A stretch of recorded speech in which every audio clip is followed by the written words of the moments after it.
Wah, wah, wah. Jann. Hello, everyone. Jann Arden, Caitlin Green, Sarah Burke, Jann Arden podcast and show. What a fucking sad day. Let's set the tone and the time. We are recording this on Wednesday. Mm-hmm. Yes. There was a rather large. Fine. Why don't you be the keeper of the flame, Sarah? Tell people what's going on. It's Wednesday. No, that's you. This just happened last night. Mm-hmm.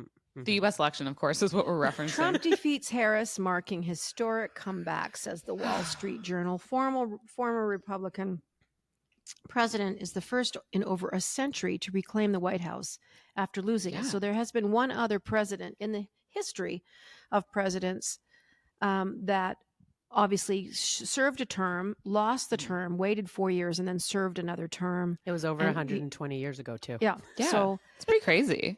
It just goes to show you how divided the country is. I mean, although he did win the popular vote this time, which tells you, the agitation, the fear mongering, I'm so dumbfounded. I have hardly slept just because I kept checking my phone. My body was just waking up. I'd check it at 1:30. They still hadn't called it, and then they finally did call it. He was giving his speech, but there was a couple of outlets that hadn't officially called him the winner. But there's a lot of heavy hearts. So when you have half of the country, basically, let's just say half the country that wanted Kamala to win, and all the things that she was presenting, actual plans for the economy, actual plans for healthcare, actual plans for immigration, actual plans for women's health and wellness. And he was just like, I do have a plan. I haven't Concepts of put a it plan. out there yet. Concepts of a plan, yeah. But thoughts, girls, go, because I'm just dumbfounded. I'm tired. I have so many thoughts. I'm not surprised in the slightest. Like, I am not even one cell in my body was like, what? Like, I was like, oh, this is 1,000% going to happen. I did get hopeful. Like, I felt that Kamala had a much better chance, I think, than Joe Biden would have. But she still has been in the White House with him for the past 4 years. And I do believe that sort of sunk her battleship more or less, because people really want change right now. And even though the US economy is performing better than so many other places in the world, it doesn't change the fact that people are really struggling to feel as though they are going to be upwardly mobile, that they are in a better position than their parents were, that they're necessarily going to leave things in a better position than they will to their kids. And so they want change.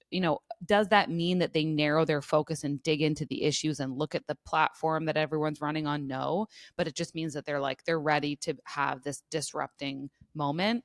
And that also, too, we've seen this for a long time. It's been discussed widely that, men aren't doing as well. They're not doing as well as they were in terms of graduating, going into post-secondary education. Financially, they're not doing as well.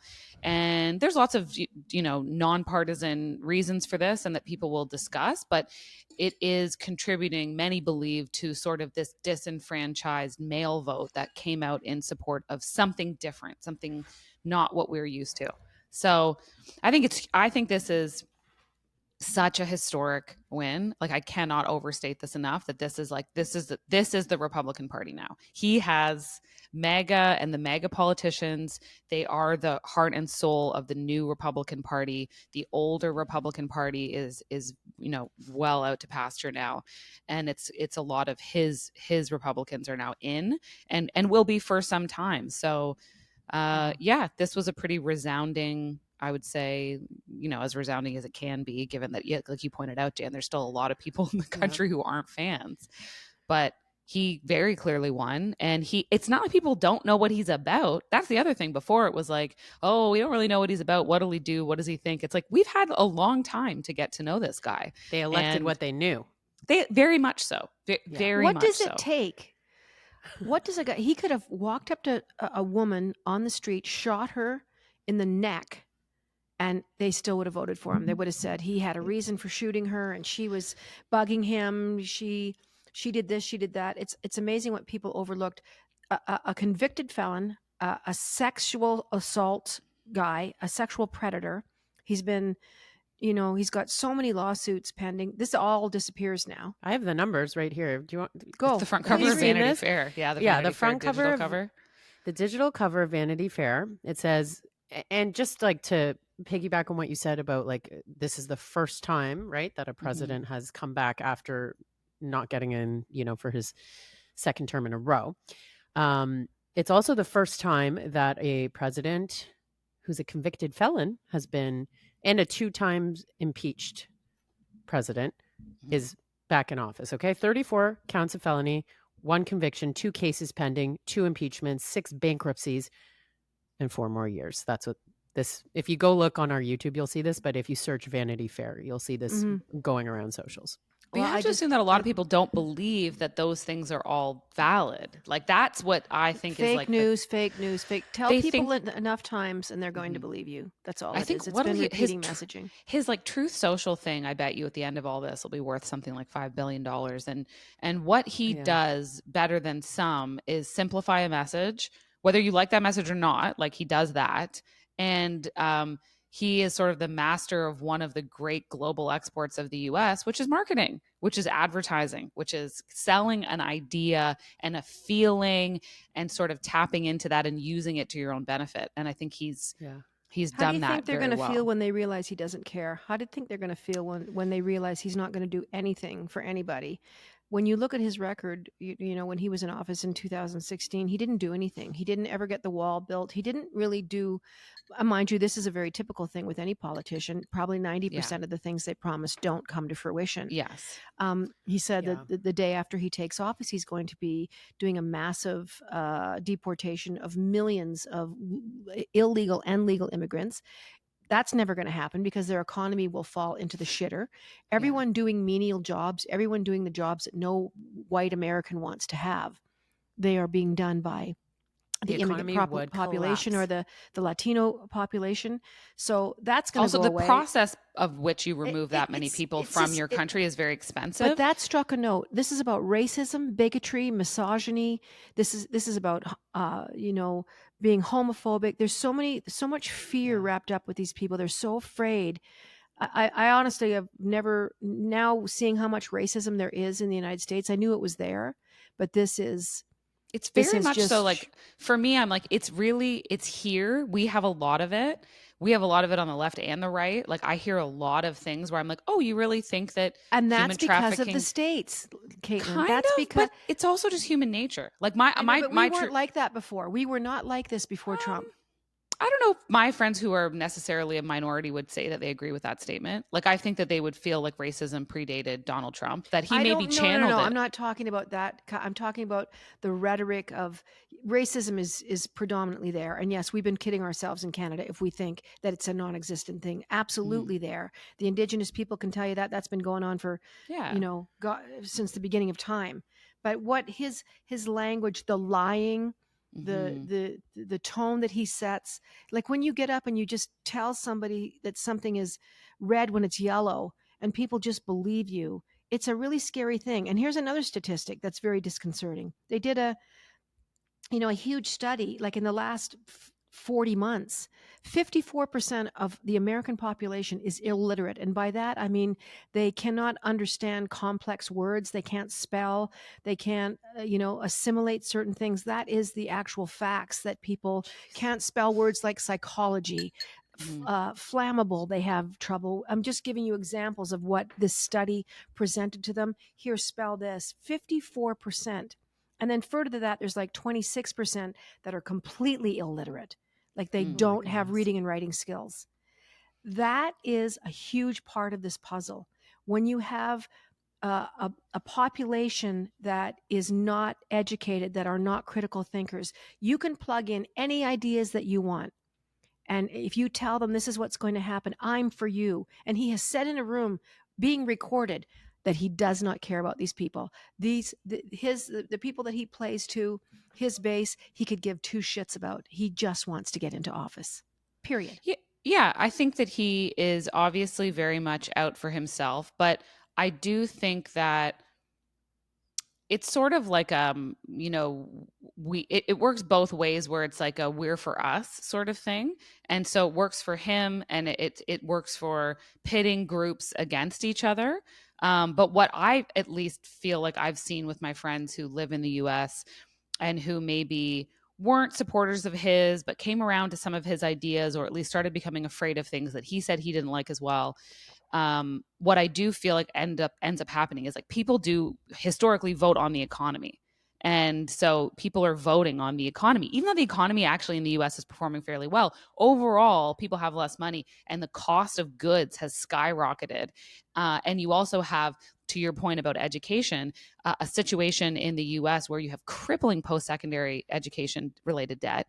And you have a situation where many people aren't even bothering to go to university now because they can't afford it. And it's sort of like this second tier education has only become available to people who are either wealthy or have connections. And that's the people that he loves, is all the wealthy people. He doesn't care about the middle class.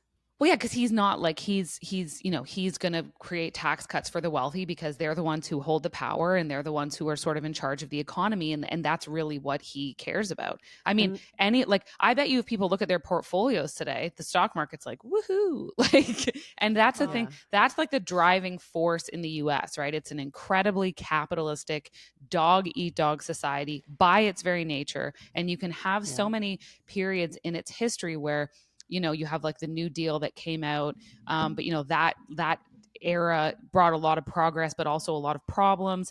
And there is sort of this back and forth that happens all the time. But I do think he's inherited the Republican Party, and that's what we're seeing. You're going to have lots of Republican presidents, and they're going to be in there for a long time. But the way that he made the party bend to him is really something to be studied, because that's why he's there. If this was a different guy who was in charge there, then you would see a different candidate. He wouldn't be there. But like, how has he made this message take over the Republican Party? I think it's nostalgia, like, because people who elected him, I think a big part of what they want is to go back in time to when they could have, like, I heard this on one of the programs I was watching last night, like super late at 1 a.m, but it was basically like this time when you had, women didn't have to work. The man could support both the man and the woman, right? Like, and not saying anything about like gender in what I'm saying right now, just that there was a time where it was completely acceptable and normal for the man to be able to work to support the household with enough money. You didn't need two people. Economically possible. And even if you think back to just the 2016, like people who are voting to like feel back to that time of 2016 when it was a little more affordable to live. And like, it's almost like people completely forgot about the pandemic and what that actually does to the economy, and how that had nothing to do with Biden, Trump, Kamala. Like, every single country struggled with that, right? And it did impact everywhere. People are just electing to a simpler and easier time, I think. Yeah, it feels like they want change. And Canada should be very, very wary. Like, because the same exact, chickens that are coming home to roost there will be roosting up here. And so, and really to like take the time, I think, to like speak to people who are like coming around to this when they're just sort of at that switch point, and I'm like, I do truly really want to hear from people who are like, I voted one way my whole life and now I've switched. I'm interested on both sides of knowing why they've switched. Why did somebody who supported, say, the Republicans for a long time turn on Trump? Why did they maybe switch to Kamala? Oh, and the word I kept hearing was authenticity. People calling Trump more authentic. And it's like, oh, okay. He's not equipped what got to do elected. this job. He doesn't have the mental capacity. He doesn't have the grace. He doesn't have anything worthwhile in order for him to do this job. It's just going to scare people, intimidate people. When you have a man sitting talking about McCain saying that, oh, wait till the 9 guns are pointed at her. When you have these blatant statements, when you see a guy giving a blowjob to a microphone at a rally, when you see a man, you can laugh all you want. I find it's so unfunny. And the things that he has said, the things that he has done, the way he talks about other people, it's not there. American politics globally have always been kind of a dirty game. There's always the ads near the end of the run always get dirtier and more vicious and just more absurd of what they're saying about the other candidate. But he is a dangerous person. He fancies himself like an oligarch, a dictatorship. He talked about with the libertarians, he spoke to them. He said, you vote for me this, you'll never have to vote again in your life. He said that you'll never have to vote again in your life. He and this whole, the 2025 club, I call them, of the guys, he's tried to distance himself from the agenda that this particular group has. And it really is about a white hat and a red cape that women wear, stripping them of their rights. They're talking about the most ridiculous things. Kennedy's supposed to be being put in charge of, healthcare. I'm immediately taking fluoride out of the water. Well, good fucking luck. Most of the people that are in your country will have their teeth falling out of their head because they have no access to dental care. They can't afford it, and they never go to a dentist. There's a lot of people in that country that have never been to the dentist in their lives. And I can say that about Canada too. At least we have introduced a program that saw 1 million people going to a dentist this year. 1 million. Yeah. I don't know if I should be appalled at that or cheering that on, that people are in a position where they can't even afford that. But, like I said, he's just got a guy that's going to take the fluoride out and completely stop doing vaccinations of any kind. And I'm not talking, COVID vaccinations. I'm talking polio, measles, chickenpox, the flu, vaccines that he believes that are causing, psychiatric problems in people. You got a fucking psychiatric problem. Like, look at your psychiatric problem.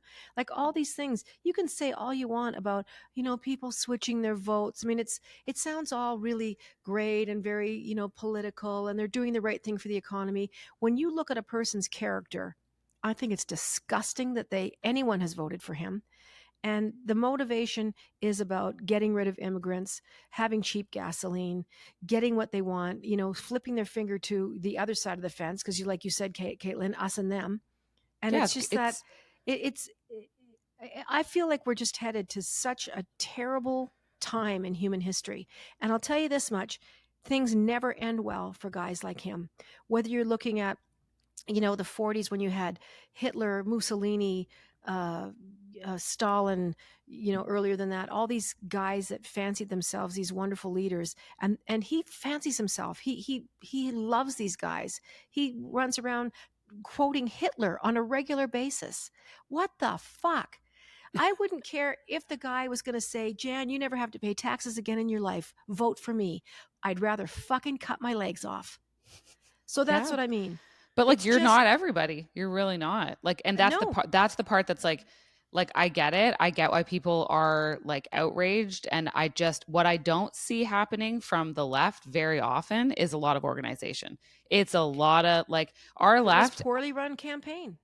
It was a poorly run campaign. And like some of the issues are not statistically representative of what voters are interested in. So as much as we can run on these impassioned feelings, you better get pragmatic with your policies. You better start speaking to the people who vote, because they are going to vote, and they have voted. And at least they're voting. I'll give them that. Yeah. This is an unequivocal vote in favor of what he's done. And then the people who sat at home and the people who sit at home and then aren't happy about the results, I really do not want to hear from you. I really don't care what you think, because you've removed yourself from the political system that's at play, which is very often something that is done in a position of privilege, to just say like, I don't care. I'm not going to vote. I'm not going to engage. But there's a lot of statistics and a lot of things that people haven't listened to. Like, I think they said that 47% of 18 to 29-year-old men, and not white men, we're talking like all men in the US, have voted for Trump. So he has galvanized certain voting populations. And you also have to look at the role that, social media plays with disseminating misinformation or targeted information campaigns. And I did a lot of listening to The Daily, and they have, it's not brought to you by the New York Times, but they have a reporter called Asted Herndon who goes around and he is speaking to everybody, like boots on the ground, talking to people about why they are supporting Trump or not. Yeah, I've heard his stuff. It's very interesting. It's very interesting. And so that, I think that sort of like from that perspective, I'm quite interested in hearing from people on like what part of the Democratic Party no longer resonated with you. Like what part of your life did you feel like they were either making worse or not addressing or ignoring? Because I think a lot of that stuff can be mirrored here in Canada. So I'm interested in on that level. And I see a lot of and hear a lot of people who are really angry here about grocery costs. They're really angry here about all the same things. Sending a ton of money overseas for programs that then don't benefit Canadians when no one here can handle their monthly bills. It's great that we had the dental plan rollout. That was thanks to the NDP. The NDP held the Liberals' feet to the fire on that one. And so everyone has to start figuring out exactly what matters to their core base. How do you expand your core base to include people who might be a little bit in the middle? Character doesn't matter. Character doesn't matter. That's what we learned, unfortunately. There's no accountability. They would elect Satan if he said, this and this. The Democrats could have had Jesus Christ running for them and they still wouldn't have won. I mean, but also like we had a drug addict as mayor here for so long. Like I was like, we had a mayor who smoked crack on camera. Like we've seen this. This is not, and politics is not some sort of, like you said, politics is a dirty game. It always has been. There's been connections to organized crime for years. There have been crooked politicians for years. But we really need to hear I love what you were saying about being really interested in what didn't resonate and why they didn't vote Democratic. What didn't hit? Last night, I heard, this was on CBC, and they had someone down at the Republican Party, of course, right? As well as the Democrat gathering, which was not a party. And 21-year-old girl, please tell me, I'm so interested to hear what your thoughts are on Trump, even with, what's been said about women's health and all of that. Mm-hmm. And her answer sounded just like Donald Trump. It was like, well, he just, I'm voting for him for the economy, not like these crazy wild things he says. And it literally, you can hear her echoing his thoughts, a 21-year-old girl who's in university. Yeah. And that's where we're not going to find out Can't wait to see how the economy goes. Can't wait to see how this all rolls out in the next 4 years, because it's going to be a big bust. Well, especially for Canada has to be careful, because he's again, a negotiation tactic of his is to start before you go into negotiations. He will start on a really hardline thing by saying, I'm going to tax everything that comes into the country. That's what he's saying. I'm going to place tariffs on all imported goods. He's going to pass that on to his people. But that's exactly. Good luck with that. They don't even understand. You try and explain tariffs to an American kid standing on the corner. You're buying T-shirts from China. They're going to put tariffs on them. You're going to have to sell your $10 T-shirt for $15. They just stand there like, no, that's not how it works. The Chinese pay for it. No, you pay for it.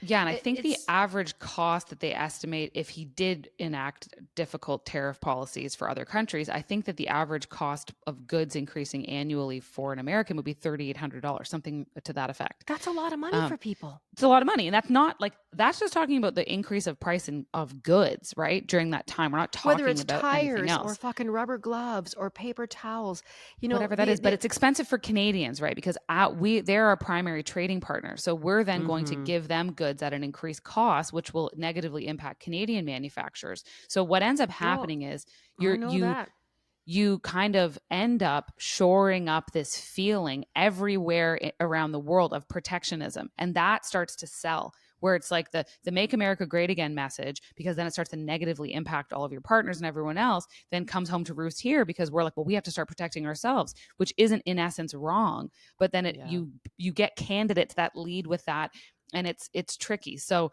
there's a lot at play. I hope he's using this as a negotiation tactic and does not jam us, because the Canadian economy does not need that. It's an incentive to help with negotiation. That's what I believe. 12 weeks ago, he said, there's a tap in Canada and we can turn it on, and I can give California all the water that they need. I can give them all the water. There's a tap. And we say to Canada, you don't get this until you give us the water. He's literally picturing a big tap that a couple of lumberjacks go and turn on and fucking send their water down to California. Like nothing is going to surprise me what happens with this particular administration, but it's a cautionary tale. And it's Mhm. Yeah. not going to be what people think, Caitlin. No. It's not going to be this economic windfall. You watch the stock markets, after every election, it goes, yay, something's happening. There's a shift there's the shift in how things are working. Let's And a month from now, it's going to be a much different story because he's going to be faced in January with actually enacting policies. And you wait how long Kennedy lasts as leading healthcare. He's going to fucking annihilate it. He's going to hurt millions and millions of young people. This is a recipe for disaster, and they have voted for it because they think that they're going to get things, they're going to have an advantage over the other side. So that's the whole problem. Not one of these candidates played to the whole country. They never said, we're here for everybody. They played to bases. So, and you touched on it a bit, Caitlin, of, finding what those people need to hear. And it's sad how easily they are manipulated. They couldn't answer anytime they were interviewed by anyone. I never saw an intellectual answer one time of name one of Trump's policies. Well, you caught me off guard there. Like it wasn't just one time. It was over and over and over and over. And their faces were painted with American masks. It was like they were going to a fucking, a football game and having a tailgate party in the parking lot. Like they think this is a game. It's not a game. Well, the tricky thing is those millions of people vote. And so then you are stuck with the situation where, democracy is an imperfect structure, but it's the best we've got. And so you want to try to then say, well, if every single person over here in these states are constantly voting, maybe against their own self-interests, how do we speak to them about voting in their own self-interest? Like, how do you You're get not that wrong. messaging across? I agree. I mean, Yeah. it's a very finite thing. How do you find that candidate that, breaks through the noise and actually makes people feel like this is very serious? It's not a game. And all these promises I'm making you, I'm not going to follow through on any of them. The Yeah. wall's never going to get made. Mexico's not going to pay for the wall. It's going to be very curious to see how, once again, this unfolds, because the game is much more serious than it was even when we left in 2020 with the Ukraine, with Russia, with North Korea. Oh, they'll be out of Ukraine in no time. With what's going on with Israel, Lebanon, Gaza, what's going on with all that China. I mean, it's a much more serious game, and they think of him as a buffoon. There's not one world leader that doesn't think of him as a chump. He just is. Putin's smart enough to realize I can play this guy like a fucking fiddle, because he wants to play with the big guys. Go ahead. I brought this quote, like I just took a screenshot of it because I was like, yeah, that resonates. The problem with the world is that the intelligent people are full of doubt while the stupid ones are full of confidence. And it's circulating from October 25th. So this is who's it attributed to? Charles Bukowski. Yeah. Oh, Charles Bukowski. Well, no shit. Yeah. And I don't know. It just like kind of resonated this morning, though, because you're like, when you're feeling like you're a part of something, this is where that confidence comes in, right? When it's almost like you were allowed into the fraternity. It's almost like, I mean, you're kind of using the analogy of like a football game in sports. Like, if you feel a part of something, you're confident, even if you don't understand the basis of it. Yeah. And it's like we've probably heard of this before, but it's the Dunning-Kruger effect, where it's like it's a cognitive bias that people have, where people who are, let's say, a little bit sharper tend to have a lot of self-doubt. And the people who are not particularly competent in one area will exhibit actually a lot of overconfidence. And that sort of is a part of a lot of this. But let's really, you're like, okay, and everyone lives in their silo now more than ever. The algorithms feed to it, but this started with Fox News, and this started with the separation of how people get their information. Again, I do truly believe that, educational institutions becoming rather elitist and only basing people on how much they can afford for things to become so economically unachievable for people to go and get post-secondary education. Like, I think about what my grandparents and what my parents paid when they went to university. It's such a different story. So I do think that happens, and it's sort of like the dumbification of everything and everyone, and it makes people vulnerable to messaging that is not necessarily based in fact or logic, not based on policies, but based instead on a general feeling, like tapping into a feeling you have that this isn't fair to me, that this isn't fair, things are unfair, I can't get ahead, my kids can't get ahead, the deck is stacked against me. And he did that very well. He spoke to that very well for people. And so it's hard to wrap your head around when you just want to say, this isn't in your best interest. Like, you're not going to make necessarily any more money from him. You're going to be put at greater risk. Your standing on the global stage is going to be negatively impacted. Like, but you can't necessarily win those arguments. So No, I just think that, Canadians also just need to be like, I see a lot of every time on Twitter, whenever there's like a US political thing that happens, Canadian trends, like everyone's like, oh, well, as a Canadian and not here in Canada. And I always just want to say to Canadians, tread very lightly on your moral superiority over our U.S. Pierre neighbors to Poilievre the is south. 20 points ahead right now. So like this that is another thing piece of it. Speaking of Canadian, Trump said not so long ago during this campaign, if he wins the election, as soon as Trudeau steps on American soil, they're going to arrest him and charge him with treason. For what? Okay, but I'm just talking about Says the convicted rational felon. So this is now, if Kamala Harris had made a statement like that, she was held to much higher standards than he was.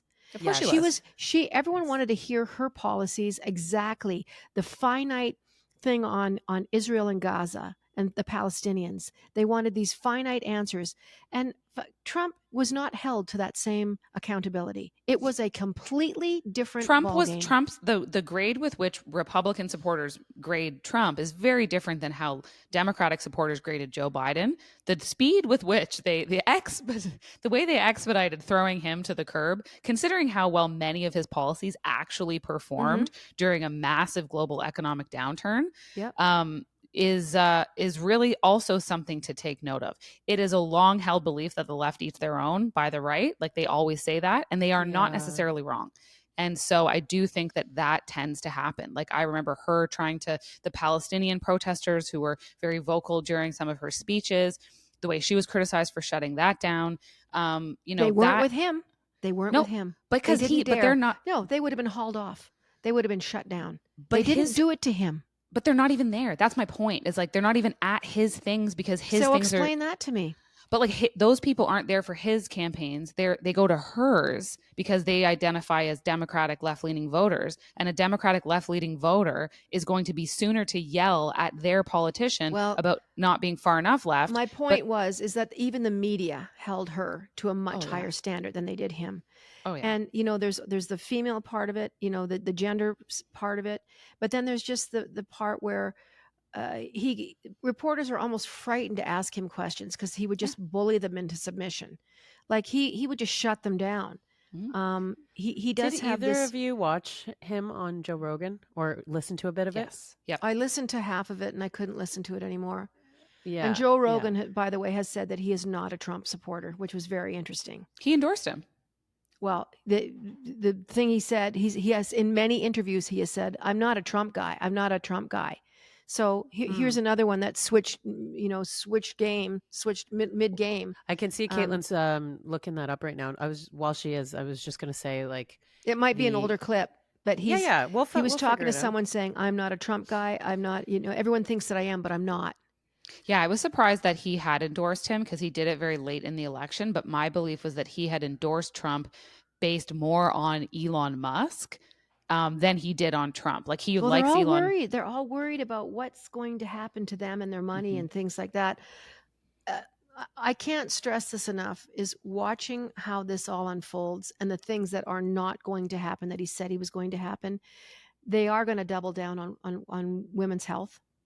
I think we're an easy target. I think the trans community is an easy target, and they're going to do things that are actually within the form and function of their government and what the Senate and Congress is able to do. And that's what worries me, is that they're going to cherry pick these things, that the policies and the legalities of them with the Supreme Court are going to be easy to get that through. And you can say, well, we told you we do that. We told you we would protect women. And it's much easier to micro focus on those things than to extradite 4 million people from New Jersey, or, get the wall built, or whatever they're going to do with the Ukraine. Well, he's two Supreme Court judge appointments away from like doing kind of whatever he wants. I mean, there should be term limits for the Supreme Court judges, 100%. They die. They have to die. I know, it's crazy. Like, it's they crazy. Literally have to die. And fucking, as you get older, you get a little more crackers too. Like you're not always cognitively responsible for how you're thinking. You're also not necessarily reflective of like the time and place that you're making decisions in. So 1962 called and they want their outfit back. And it's women's health is a huge issue. Like if I was a U.S. resident, you agree, right? That it is absolutely. Women's lives are hanging in the balance. Make no mistake about that. That is like a without. And women voted for him. For sure they did. Because I think again, and it's not hyperbolic to say this. Like, I'm not prone to being hyperbolic about things, but I'm like, this is true. Like, you will have women who die look at, do you think that like what a horrible sentence to hear you say. Yeah. Do you think that death in those situations is going to pick between Republican and Democrat? No, it's not. So you're playing with everyone's lives on every side of the aisle. And it's a lesson that they've had to learn over and over and over again in politics, to try to leave women's health between them and their doctor. But they just keep jamming their nose in it all the time because that is the right-wing Christian portion of this whole thing. When I saw him at a gathering, I think it was at Mar-a-Lago or somewhere in Florida, when he had like 40 Latino people from the priests or fathers or padres or people of the cloth placing their hands on him communally, like all these men reaching their hands in and saying that he was sent by God. Playing that card has been one of the most disgusting things to watch unfold. The fucking Trump Bible. And the man has never read a Bible verse in his life. He's never read in his life. All he does is watches television to see what he looks like. Or it's so crazy to me that people are willing to set all of that stuff aside. No, Kamala Harris is not perfect either, but it's funny when people make that decision, they walk in and they make a decision and they really don't know what they're going to get. They're just like, I just don't want a woman leading the country. I still think that's a big part of this I think that's a big part of this program too. Yeah. I think that they also don't necessarily know. A lot of people don't know someone who's been impacted by what they believe are the laws that he would set up. Like he puts it in very extreme terms of what would happen for abortion bans that would only be these most extreme cases. And there's no real breakdown of what that would even look like on his part. And so a lot of people don't have experience with that. But like I do, because like we had what would technically be described as like, it's an infant loss, right? But I wound up then in group therapy with women who had to have a late term termination of their pregnancy because their pregnancy was no longer viable. The life of the child. And that would not be legal in the United States of America. Precisely. And these are women who are not doing this because they like waited to have an abortion and this is now birth control. These are women who want a child, who have a nursery, who have names chosen, and then have to go have this for medical reasons. And they're so upset about it that I'm in group therapy with them for weeks. Yeah. And some of them feel so judged by like their religious family members or whoever. They don't even tell them. They're telling you die, right? Well, they're telling you in group therapy and they're like, I haven't even told my parents because my parents are religious. And I'm like, you guys don't see this part of it. So like, that's like, so for disgusting. So for women to vote against that, I'm like, this really should make many people a single issue voter because that is a very important single issue. But so many times throughout history, people have to I'm like, y'all got to learn things the hard way, I guess. And it comes from and they're the going upbringing. to learn things. Go ahead. Sorry, Sarah. It does come from the upbringing, like what Caitlin just said, and that same 21-year-old girl. It's the partner you have too. It's the partner that you have as well. Yeah. You don't calling your surroundings. And I think there's still a lot of those relationships that are, stuck in the 70s where you kind of got to go along with what he says. And women are literally fearful for their lives.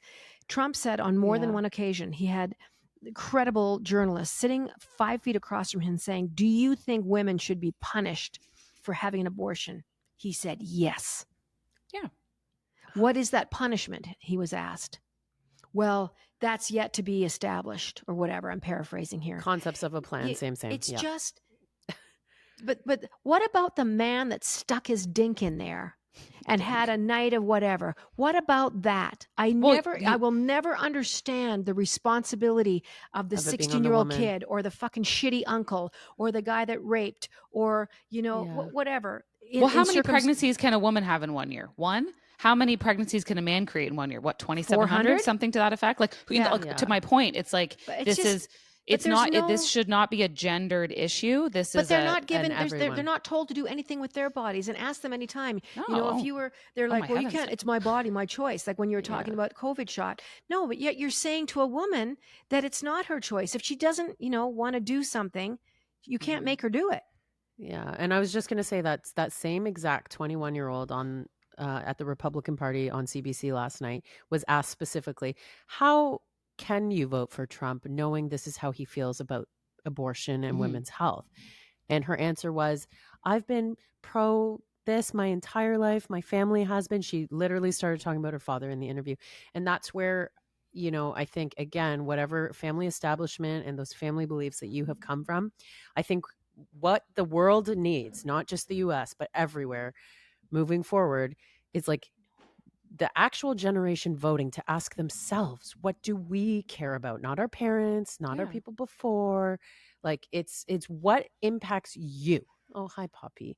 We did need a little dose of something nice right now, to be honest, because it's also hard. Like I get deflated. It with people. It's like my overall feeling, to be totally honest, is not that in any way this is not like dire straits for a lot of people, but that like people will say like, oh, America's never going to survive this. Like I really in my heart believe, yes, they will. Yes, and people will use this. If you don't like what's happening, use this to galvanize yourself and organize, get hyper local with your politics. Like do engage. I agree completely. They will survive it. They will be steady on. It's going to, like, we take care of us. You know what I mean? That's like the truth. But I wish the divide wasn't as that chasm of separation wasn't there, because we all want the same things. And I'm guilty. I am guilty of judging people that vote for him. I am guilty of making assumptions about them. I'm guilty of all of it because I'm scared. I'm confused. I'm shocked. I'm really concerned. And so I make them my enemy. And I know as a somewhat intelligent person that I am falling into the trap in which I hold other people accountable to, by being on that side of the fence. And if you were to meet these people, you'd probably find common ground and something 100%. To have a laugh about and have a red Solo cup and share a beer at a ball game. And your kids would play together and, you'd talk about, you wouldn't be talking about books that you read, but you're talking about movies that you might have seen. But I'm guilty of it. I have to sit myself down, calm the fuck down, and try and find a way. But you're an Aries, so I am. But I don't want to be part of the problem, and I don't want to say I'm not going to the States for 4 years. I don't want to penalize my own life. It'd be fun to go with friends to Vegas or Palm Springs or go down your to fans. But love you. That's it. I'm guilty of it. I'm sitting here telling you that I'm an asshole. You're not. And I have to get past my fears. And what you're speaking to is what Trump wanted to do in dividing, right? But I'm guilty of it, Sarah. I can't sit here and say you hear how upset and mad I am, right? That's what I'm saying. That's what I think is happening all around. Like the most relatable thing, I feel like, if the left and right sat down together and they were like, oh, wouldn't we all just be like, oh, we're so pissed off? Like, wouldn't everyone just be like, I'm so mad about things about a government in general that is letting us down. Yes, and again, not a government options. That's only for half people and for the other half. But and feeling like you're not going to get ahead, and feeling like you this thing you were sold, this idea of becoming upwardly mobile and having control over your own life, all these things, like it contributes to it. And I do really feel as though the psychological impact of COVID on everyone around the world cannot be overstated enough. It stands to reason that we're going to go through some ups and downs downs after something like that. But I really do Yeah. think, big breath. and I have to believe that it can't be as bad as everyone thinks it's going to be on either side, because you have to understand that, like, if Kamala Harris was voted in, right? Everyone was saying, and this was like Elon went on Joe Rogan's podcast and said, you know, you have to vote like your life depends on it, because it does. Because here's the stakes. The stakes are this high. Everyone on either side loves to just ratchet up these stakes all the time, Catastrophizing, scaring the hell out of everybody. And so I'm at my core, I do think that the older I get, the more I'm like, what happened to like politics how I grew up? Like, what happened to centrist politics, where it was kind of, politics was sort of boring, and like every once in a while like a little controversy would pop up. They've created an enemy. And it's the two, and also the two, it's like it's like the far left and the far right are like right over here, but I'm like, you guys are almost like here. You think you're that's way how close apart. the election really was. They're right? really Let's remember close. that. And I feel like it's all the people in the middle who are like, I don't recognize any of this. Like, I'm like, what the hell is happening? This has separated families. This has separated husbands and wives. Sad. This has separated, fathers and their sons. This has separated people. I liken it to the Civil War. I mean, there's no shooting going on yet, but it is so divisive. And we're going to wrap this up soon, but I'm going to say, and this may be very surprising to people, I wish him success with the United States of America. I wish him thoughtfulness and wellness. I hope he takes counsel from good people. I hope they are steady with their decisions. I hope they really find concern about 300, almost 400 million people that live in a country. I hope they care about the environment. I hope women get a fair and just decision for them. I hope it changes. I hope maybe that'll swing a bit. He did talk about looking after women's health. He did change his narrative about women's health during this campaign. Let's see if he enacts on it. But I'm not going to sit here and hate him. I don't hate anybody. I don't like him. I don't know him. I just know what I see, but I apologize for going off. I think I owe our listeners a bit of an apology, because I don't want to be the an day alarmist, after the election, for crying out loud. but I don't want to be part of a problem. I want to go into this with positivity. Caitlin, you nailed it. Find good people, be involved in your community. Do that micro politics, and find an issue that you are committed to changing, and get in there and change it. Because what this should tell everyone, even if, again, if you're not happy with the outcome of this election, I completely understand that. It's a relatable sentiment shared by so many, but use this as something that's like, what this does say is that it's people want change. They're ready to shake things up a bit. And that could include you. That could include you in some way. You could go and decide to, maybe you've never been involved in the Canadian political process. Look into what the platforms of these parties are. Get involved on a local level. Like, understand that this is a disruptive moment that we're living in, and like, you can be part of this. It's like, if the guy from The Apprentice is the president of the United States, like, to quote Jan's mom, why not you?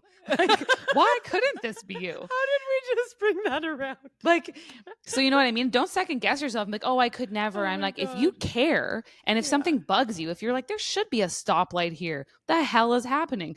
I don't that letter. Like, go do something about it. Like, figure out what aligns with your values, and like, get involved and be informed about it, and channels.